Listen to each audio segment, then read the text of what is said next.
Assalamualaikum warahmatullahi wabarakatuh.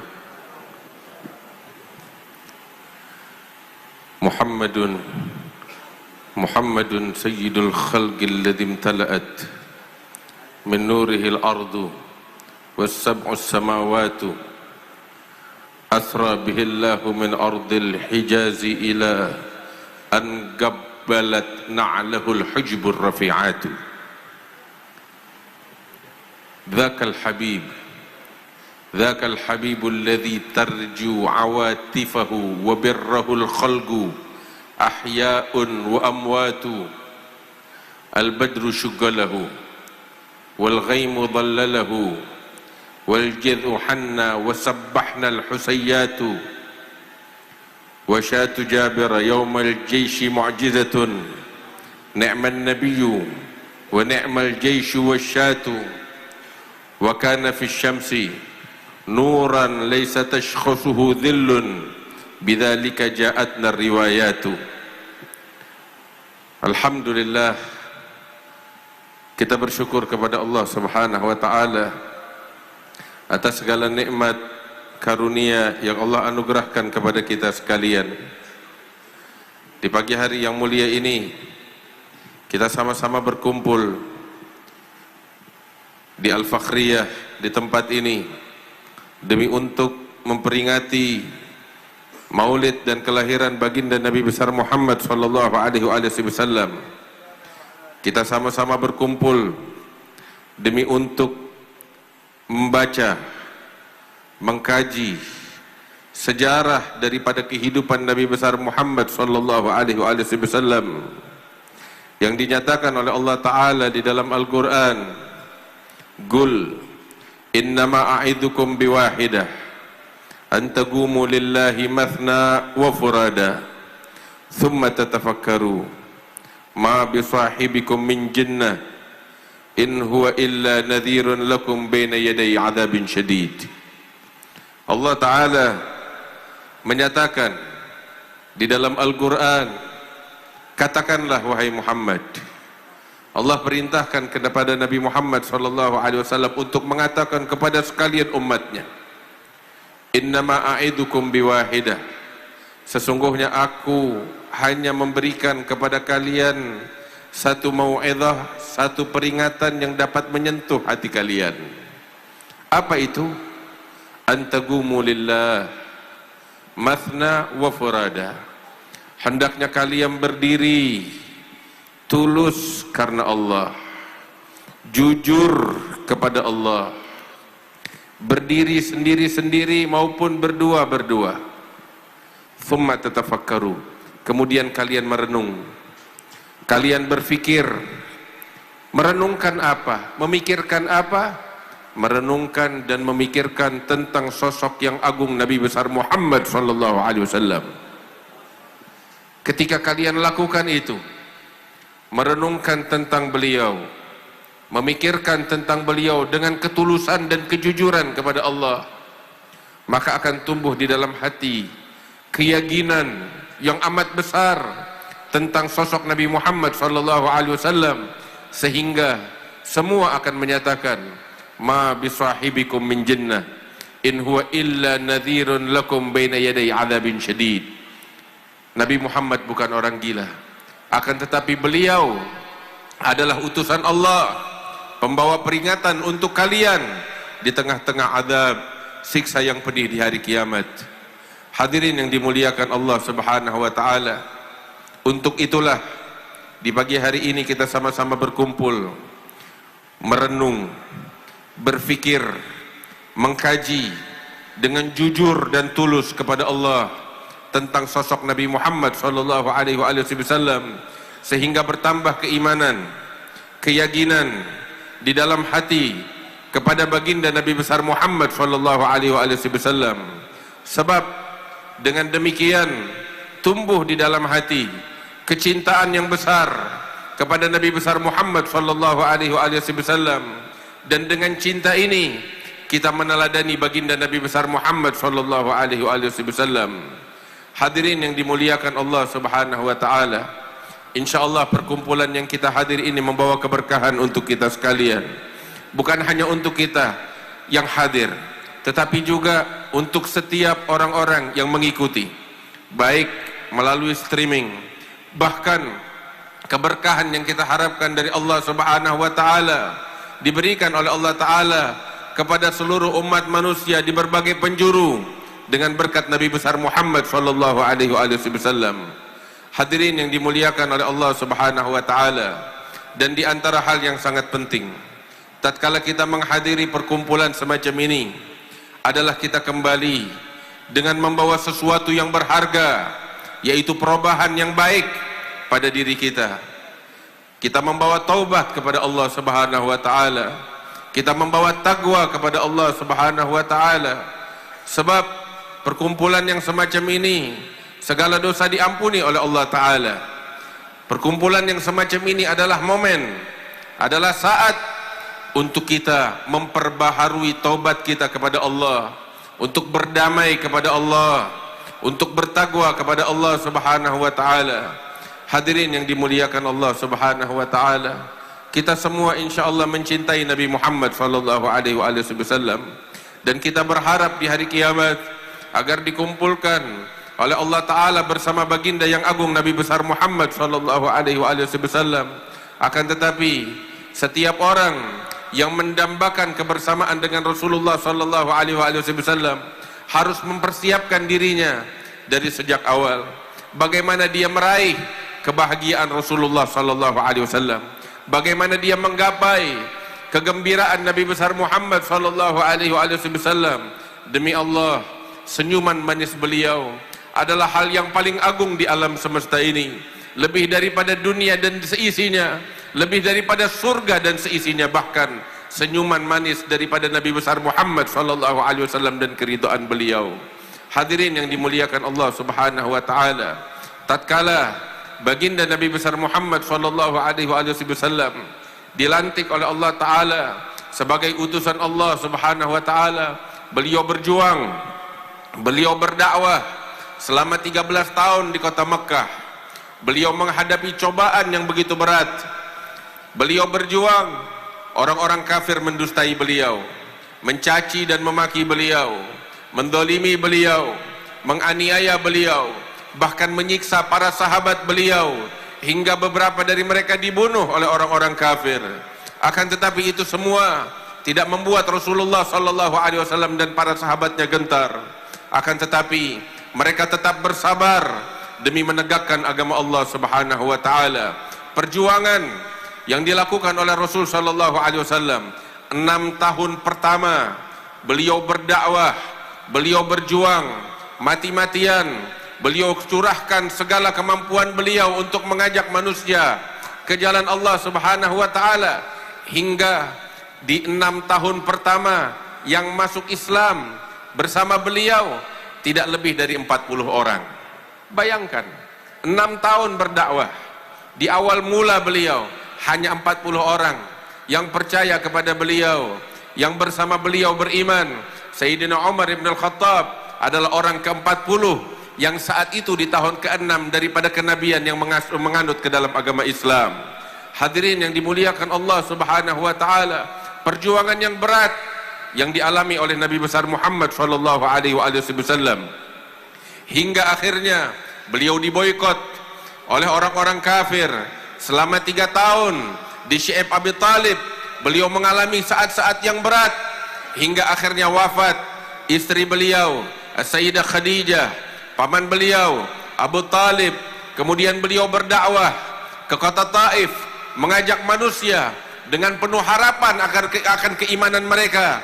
Akan tetapi ternyata harapan beliau pupus, harapan beliau hancur ketika beliau diusir oleh orang-orang Taif, oleh penduduk Taif yang tidak beriman kepada Allah Subhanahu wa taala.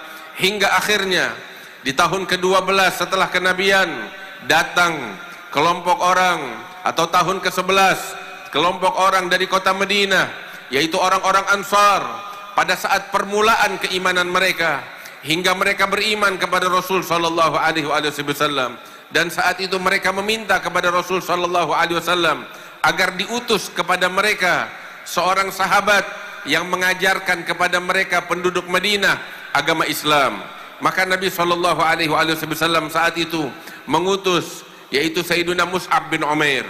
Berangkatlah Mus'ab bin Umair berdakwah di kota Madinah, dan beliau bersungguh-sungguh di dalam berdakwah menyebarkan agama Allah Subhanahu wa taala di kota Madinah, sehingga ketika beliau berdakwah selama 1 tahun di kota Madinah, berhasil dakwah beliau, sehingga tidak ada satu rumah di kota Madinah melainkan di situ ada orang-orang yang memeluk agama Islam, ada orang-orang yang beriman kepada Allah Subhanahu wa taala, sehingga puluhan, ratusan daripada penduduk Madinah dalam 1 tahun mereka semua menganut agama Islam berkat dakwah dan perjuangan Mus'ab bin Umair. Sehingga pada tahun ke-12 atau ke-13 daripada kenabian, Mus'ab bin Umair datang kembali ke kota Mekah pada musim haji dengan membawa lebih daripada 72 atau 75 sahabat dari Ansar kepada Nabi Muhammad sallallahu alaihi wasallam. Hadirin yang dimuliakan Allah, Nabi Muhammad berdakwah 6 tahun, tidak lebih daripada 40 orang. Sedangkan Mus'ab bin Umair berdakwah 1 tahun di kota Madinah, sehingga seluruh kota Madinah hampir sebagian besarnya menganut agama Islam. Dan pada saat haji, beliau membawa penduduk Madinah yang telah masuk Islam sekitar 75 sahabat dari orang-orang Ansar. Mereka dibawa oleh Mus'ab bin Umair untuk membaiat Nabi besar Muhammad sallallahu alaihi wasallam. Inilah hadirin yang menarik.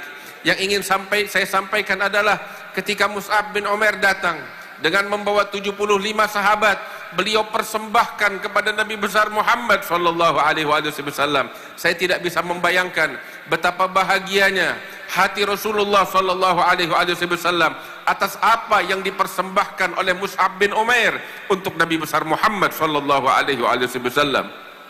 Saya tidak bisa membayangkan bagaimana senyuman manis yang diberikan Rasulullah sallallahu alaihi wasallam kepada sosok Mus'ab bin Umair tatkala beliau mempersembahkan perjuangan beliau yang menghasilkan buah yang manis untuk Nabi besar Muhammad sallallahu alaihi wasallam.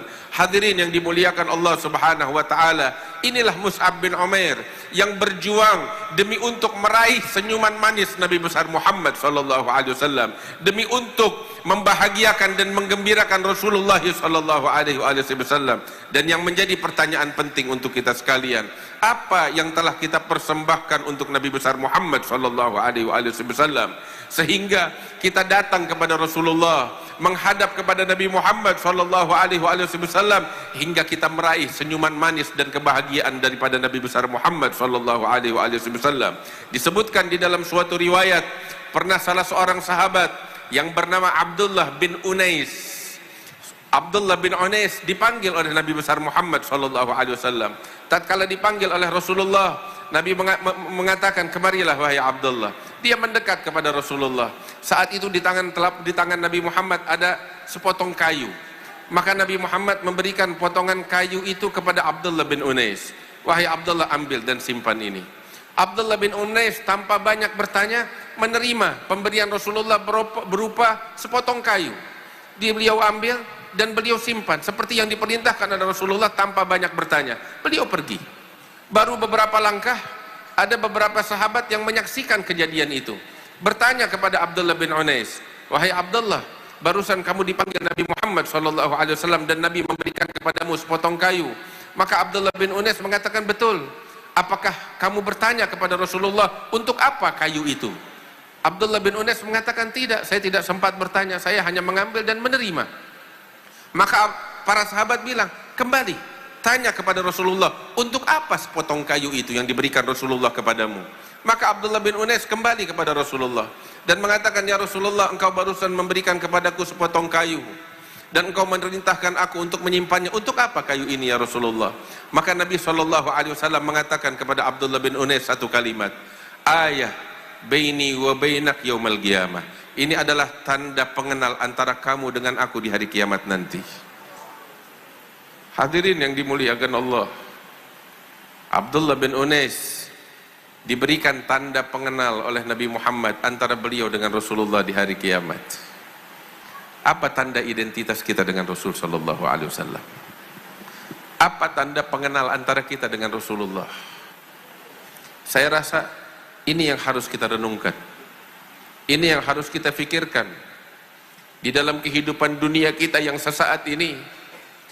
Apa kelak yang akan menjadi tanda antara kita dengan Rasulullah sallallahu alaihi wasallam? Sayyiduna Anas bin Malik, beliau katakan selama 10 tahun beliau berkhidmah kepada Rasul sallallahu alaihi wasallam, dan beliau katakan kelak di hari kiamat ketika aku menghadap kepada Nabi Muhammad sallallahu alaihi wasallam, aku akan mengatakan kepada beliau, ya Rasulullah, aku adalah Anas khuwaidimuk, pelayan kecilmu yang selama ini berbakti dan melayani engkau ya Rasulullah. Hadirin yang dimuliakan Allah, itu yang dipersembahkan oleh Anas bin Malik, dan itu yang dipersembahkan oleh Mus'ab bin Umair, dan itu yang dipersembahkan oleh Abdullah bin Unais, dan itu semua yang dipersembahkan oleh para sahabat Rasulullah sallallahu alaihi wasallam. Dan yang jadi pertanyaan, apa yang telah kita persembahkan untuk Rasul sallallahu alaihi wasallam? Apa yang telah kita berikan kepada Rasulullah sehingga beliau mengingat kita, sehingga kita layak dengan beliau, sehingga kita pantas untuk berjumpa dengan beliau dan meraih senyuman manis beliau di hari kiamat nanti. Hadirin yang dimuliakan Allah, apabila kita ingin berbuat sesuatu untuk meraih senyuman Nabi Muhammad SAW, dari sejak kita hidup di dunia, renungkan itu, fikirkan itu, dan persiapkan diri kita untuk menghadap kepada Allah dan menghadap kepada Rasulullah sallallahu alaihi wasallam. Insyaallah di dalam perkumpulan yang kita hadiri ini membawa keberkahan untuk kita sekalian. Kita bisa memetik manfaat yang besar, tumbuh di dalam hati kita kecintaan yang besar kepada Rasulullah sallallahu alaihi wasallam. Besarkan harapan kita kepada Allah, hajat dan doa-doa kita kepada Allah. Insyaallah di dalam majlis ini semua doa-doa diijabah oleh Allah Ta'ala, diberkahi segala apa yang kita lakukan dan segala apa yang kita harapkan diberikan oleh Allah Subhanahu wa Ta'ala, dan mudah-mudahan segala dosa-dosa yang terdahulu diampuni oleh Allah Ta'ala. Min ba'di dzal yaum batughfar jami'udz dzunub, min ba'di dzal yaum batustar jami'ul uyub, min ba'di dzal yaum maulana alaina yatub yaghfir zalalna wa yamhu kulla wizrin wahum. Alhamdulillah, mudah-mudahan Allah berkahi kita sekalian, dan atas nama keluarga besar almarhum al-walid ad-da'i ilallah al-habib Naufal bin Salim bin Ahmad bin Jindan, dan mewakili daripada ibu kami dan juga guru kami ad-da'i ilallah al-habib Jindan bin Naufal bin Salim bin Ahmad bin Jindan, kami mengucapkan ribuan terima kasih kepada para hadirin, para habaib, para kiai, para ulama, hadirin wal hadirat yang telah menyempatkan untuk datang ke tempat kami untuk mendengarkan pembacaan sejarah kehidupan Rasul sallallahu alaihi wasallam. Kami mengucapkan ribuan terima kasih, dan mudah-mudahan dicatat pahala yang besar oleh Allah Subhanahu wa Ta'ala, dan mudah-mudahan segala hajat dan harapan diijabah oleh Allah Ta'ala. Dan kami memohon maaf apabila ada kekurangan, kesalahan di sini dan di sana, agar dibukakan pintu maaf yang sebesar-besarnya ya rabbal alamin. Allahumma ij'al jam'ana hadza jam'an marhuma wa tafarruqana min ba'dihi tafarruqan ma'suma wa la taj'al fina wa la minna wa la ma'na syaqiyan wa la mahruma birahmatika ya arhamar rahimin wa judika ya ajwadal ajwadin wa ya rahimal masakin wa ya dzal quwwatil matin. Wa sallallahu ala sayyidina Muhammad an-nabiyil ummi wa ala alihi wa sahbihi wa sallama walhamdulillahi rabbil alamin. Wassalamu